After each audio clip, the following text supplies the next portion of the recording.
اور محبوب پاک علیہ الصلوۃ والسلام نے فرمایا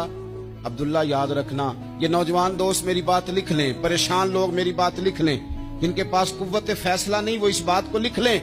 حضرت عبداللہ ابن عباس فرماتے ہیں میرے نبی پاک علیہ السلام نے مجھ سے فرمایا تھا عبداللہ سن، اگر ساری دنیا مل کے تیرا کوئی نفع کرنا چاہے کر نہیں سکتی جب تک میرے رب کی رضا نہ ہو، اور فرمایا ساری دنیا مل کے تیرا کچھ بگاڑنا چاہے تو عبداللہ بگاڑ نہیں سکتی جب تک رب کریم کی حکمت کا تقاضا نہ ہو۔ لوگوں سے ڈرنا، لوگوں کی طرف دیکھنا، ماحول دیکھ کے اپنے راہ کا تعین کرنا، ہر بندے کے خیالات کے مطابق ڈھلنے کی کوشش کرنا، فلانا نہ ناراض ہو جائے، فلانا نہ ناراض ہو جائے، وہ جس نے ہونا ہو جائے، بس رب رسول ناراض نہ ہو۔ اپنی زندگی میں اپنے مالک کو مولا جان کے وَلِلَّهُ مَوْلَاكُمْ، اللہ تمہارا مولا ہے، وَهُوَ خَيْرُ النَّاصِرِينَ، وہ بہترین مددگار ہے۔